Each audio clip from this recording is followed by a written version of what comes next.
Well, hey there, beautiful people. Welcome to another fantastic build that I have for you. This build is very special. I don't know if you remember when I did the fantastic plastic Icarus, I think it was a couple of months ago, when I said, you know, I'd love to have that crow's nest Icarus from Planet of the Apes. Well, yeah, a couple of weeks ago, I was looking on eBay. You know, like I usually do. I usually do that every day just to see if somebody does put a crow's nest Icarus on there. And lo and behold, I did find one. It was not the full Taylor ship, but it was the escape ship. And like, whoa! And it was for bid, and so I bid it on it, and so I won it. And as you can see, that's the box back there. I really want to thank the guy who sold it to me, Fernando.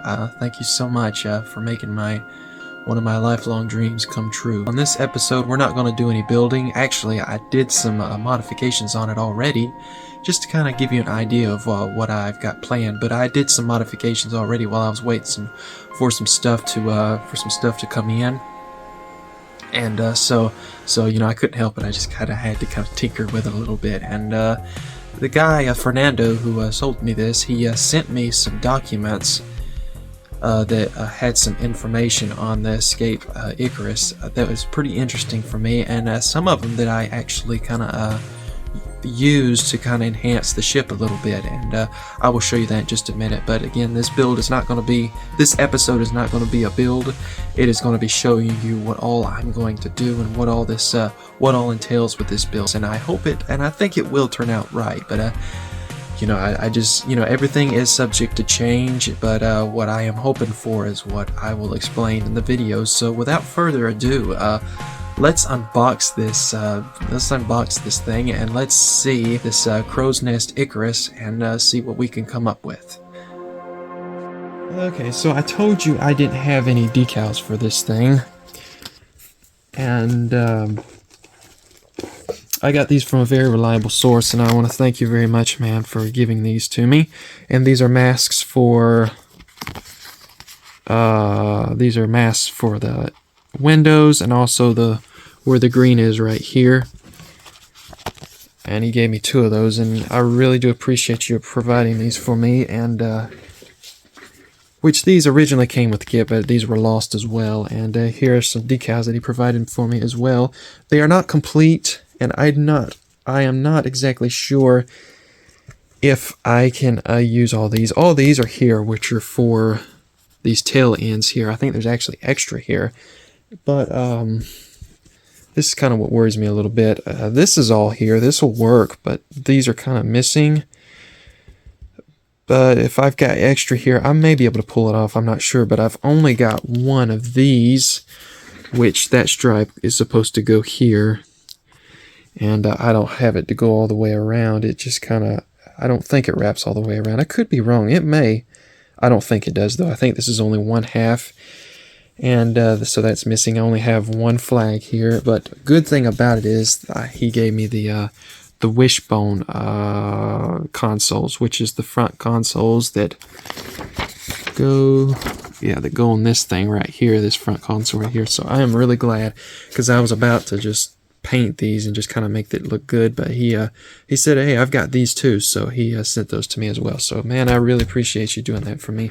It's going to make this build look so much better. Unfortunately, he didn't have this back panels right here, so I'm gonna have to I'm just gonna have to paint those. Excuse me. I'm gonna have to just kind of paint those as best as I can to make that light come through. And as you can see, I only have 1 flag. So what I did is I went and got some of these flags. These are decals off of eBay from k4decals.com. And it's looking like I'm probably gonna have to use. I'm not sure. They're kind of shaped a little bit differently than these. They're kind of shorter or longer than this decal. So I don't know. It looks to be between this one and this one, I think. Probably this one. These two. So that was great that they have these that you can get. It's going to be awesome that I can use these. And also I didn't have the United States decal. We're going to get to the ship just a minute. I know I'm teasing you, you know. I'm kind of putting you on suspense right now, but just hang on. Hey, bear with me. These, I think I got off of... what was that? I forget where I got these off. I think it was... I can't remember where it was. Does it say? Microscale. I cannot remember where I got these, but these are just different letters. They're for railroad, I think.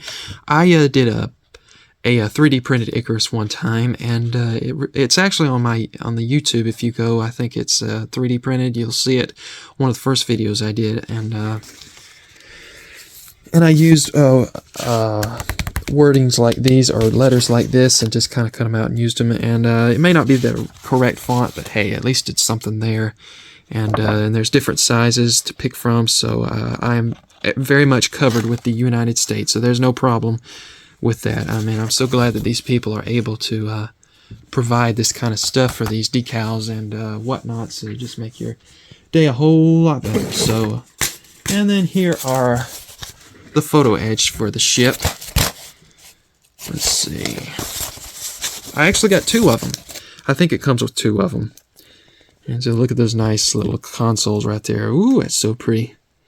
And that's for your seats, your Land of the Giants cockpit, Land of the Giants spindrift seats. It's funny. It kind of looks like them, but.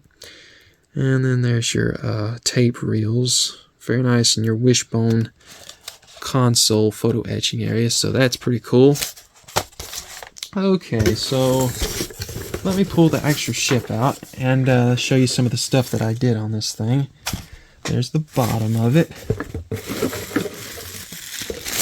You know, I'll tell you, the last time I saw one of these kits on eBay, I've actually never seen Taylor's ship on eBay. I think it's that rare. And so there is there's your shell right there. And there's your winglets. I think you call them winglets. Just kind of place them right there.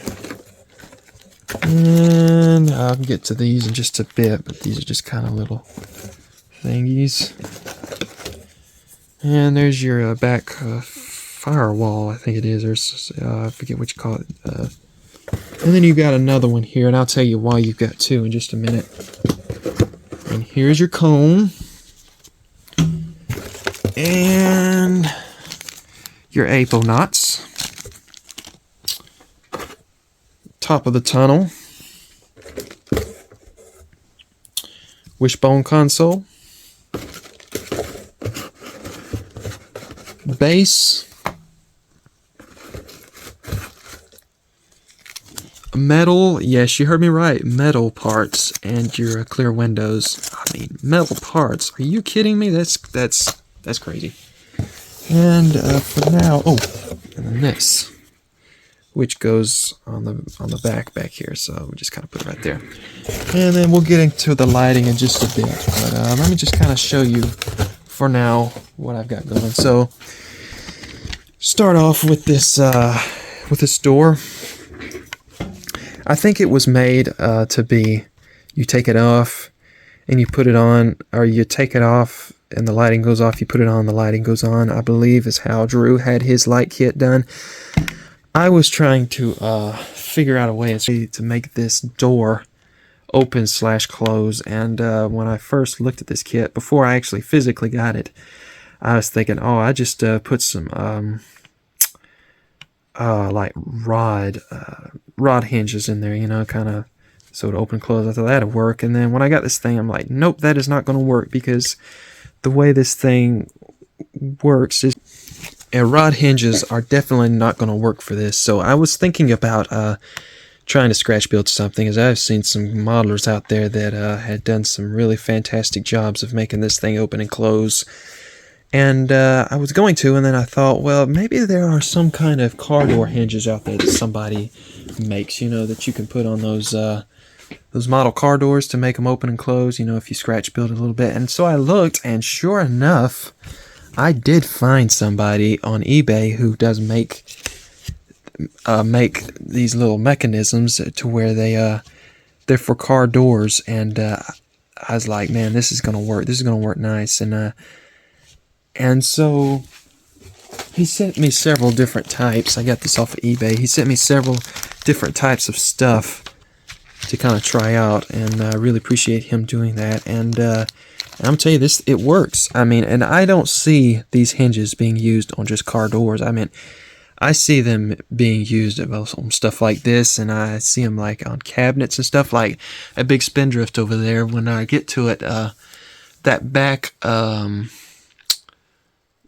light wall on the passenger cabin, there's a cabinet there that nobody ever usually puts on there, and I'm going to attempt to do a real cabinet with real opening doors and kind of build it and have an opening doors. And I think I'm going to use these hinges to do that. And I know I digressed a little bit. We're not talking about this. We're talking about this. But I'm just kind of showing you an example how these things are not confined to just car doors. They can be used for anything really that can be pretty much open that has that kind of car door effect. So I got this off of let's see, Model Man Chuck Scale 3D Printing. He's got some really cool stuff on his eBay, and you can contact him. It's just really, really cool stuff, and great customer service. I mean, really good, and I really am glad that these worked, and so I give him full credit for making these things work, because I mean, it works. It actually works, and I'm so glad that that opens and closes, because I didn't want that a separate piece, not by any means.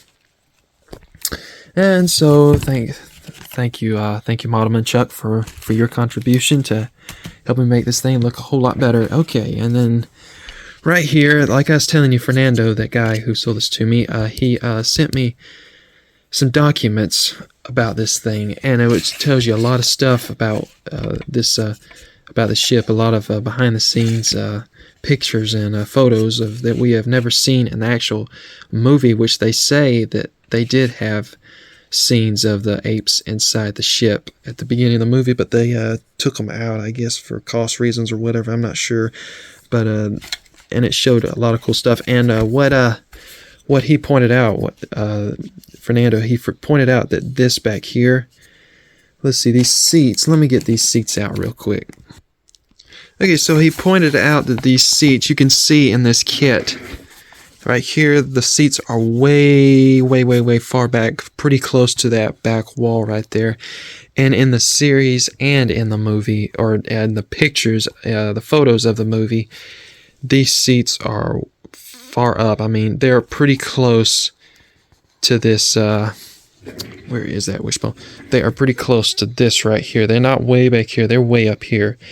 And so, I think Drew used this, he used this, took this, this model out from his, real version, or the Taylor's version, which was a bit longer, and he just kind of cut it back, I think, to kind of make it work.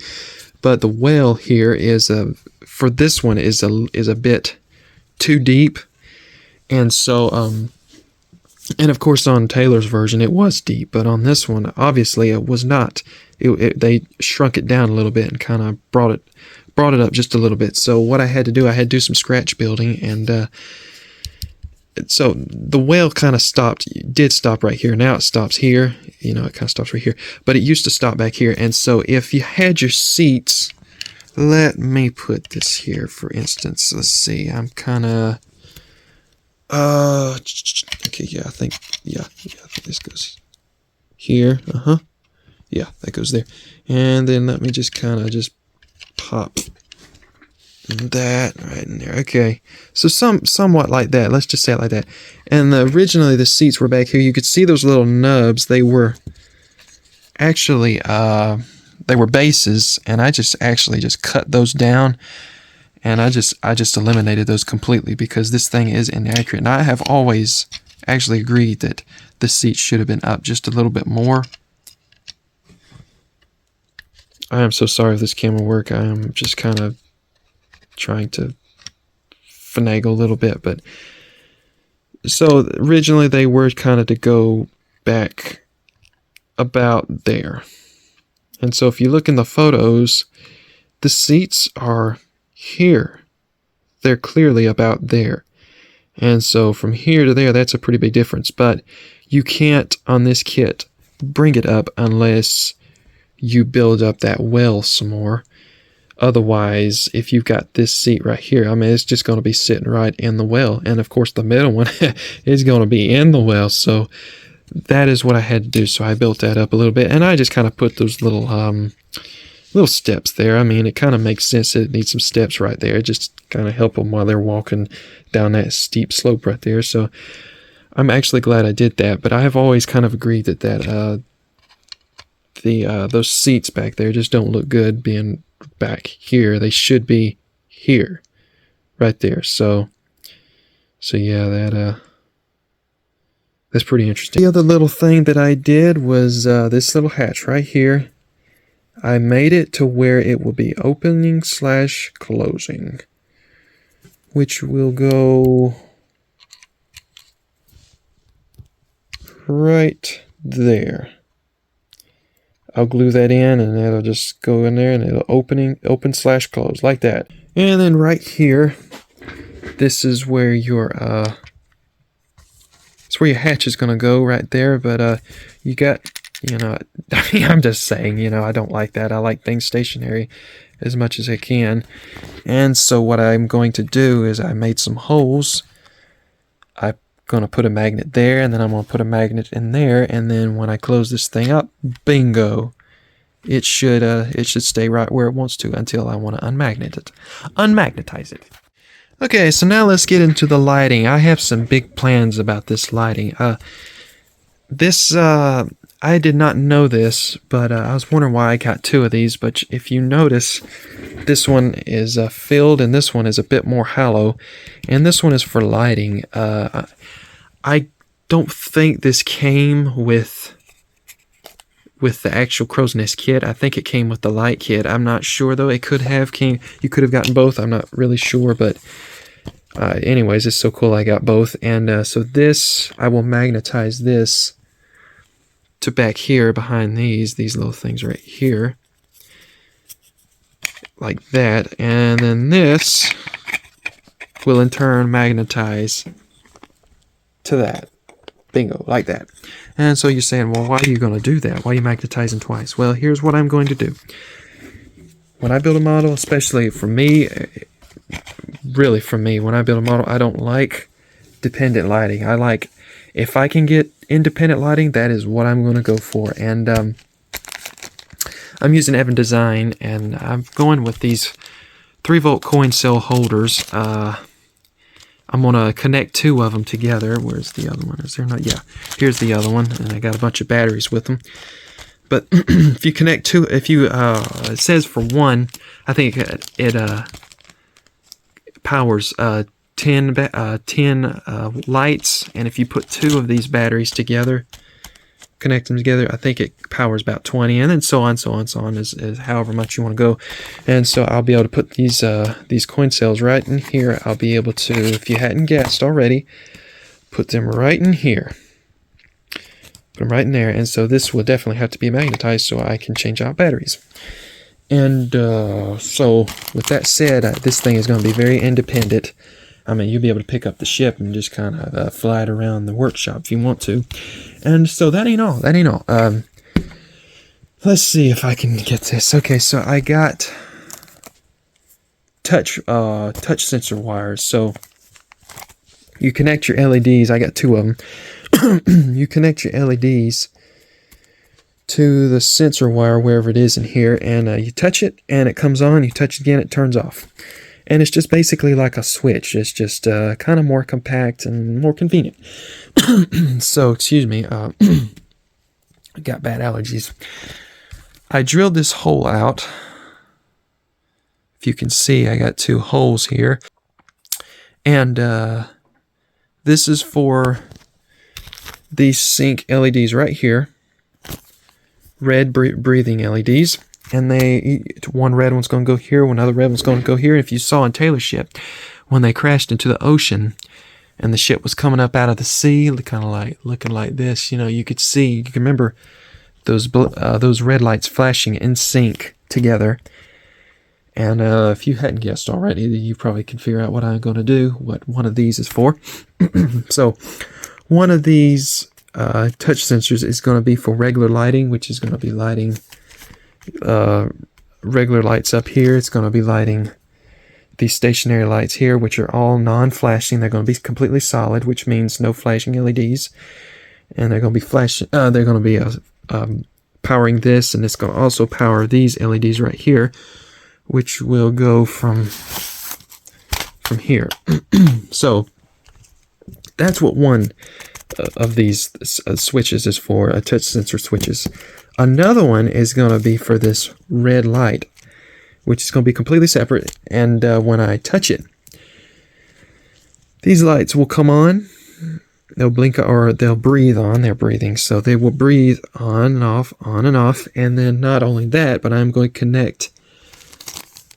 Where are my flashing LEDs? He's got to be it. Yeah, slow flash. Okay.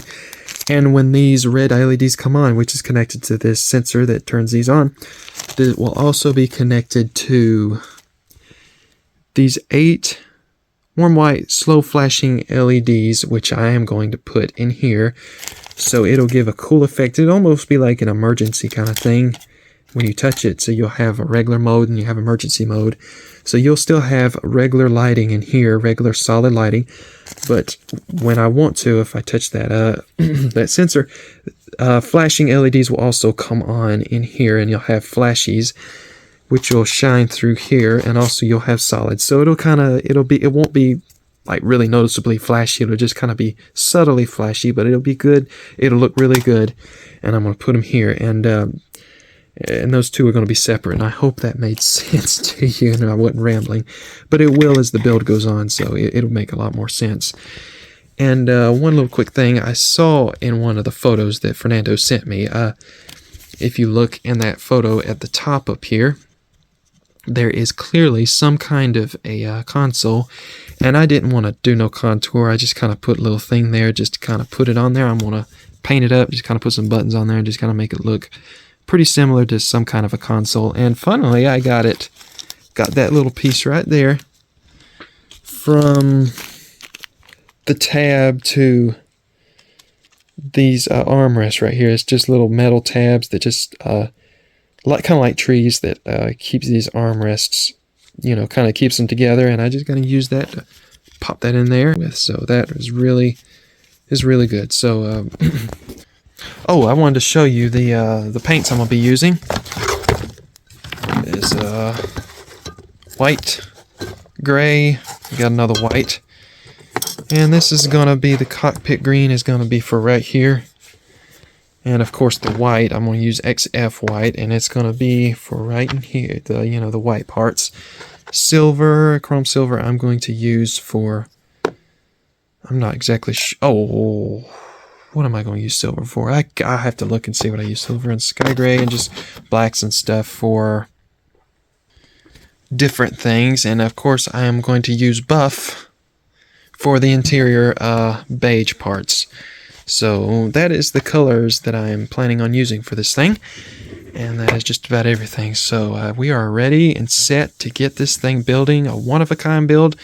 Probably will never see this channel ever again. I'll probably never be able to tackle one of these builds again. So I better get it right the first time, or the best I can the first time, because I will never, ever probably do this ever again. So, okay, so now you could probably understand why I didn't do any builds on this one, as there is a lot to say and a lot of stuff to cover of what I am planning to do with this thing. But I think that will do it. So, okay, I think I will close you out now, and we will get started with this sometime very soon. Okay, folks, I believe that will do it. I hope I didn't ramble too much. I had a lot to say, and I had a lot to cover, so as I can explain exactly what I'm going to be doing on this build, and hopefully I explained it correctly and clear enough for you so you can understand it. And I wasn't rambling none. So, but this is going to be a great build, y'all. This is going to be a fun build. Like I said, I don't know if all these decals are here. I'm grateful for what I've got, but I don't think that they are all here. I may have to resort to automotive pinstriping. I'm not sure yet. We will see how that works out, but that will come later. And Fernando, I once again want to thank you so much for making this dream possible for me to be able to build this thing. I'm so grateful to you, and thank you for the information as well that you sent. Actually, I've had a lot of people send me some information on and some photos of this Icarus build, just for reference sake and help, and I really do appreciate everybody for doing that. Thank you so much, and I will definitely be using it because I'm gonna need it. So I guess on the next week or so, we will get started on this build, and I will get some stuff done. So I guess I will let you go. Thank you so much for watching, and I really do appreciate your support, and I appreciate you coming on and listening to me for about 30 minutes explaining what I'm going to do with the model. And so, okay, I guess I will see you. Please, until I see you again, stay safe, take care, and folks, you know what I'm about to say, don't you? Keep modeling. Take care.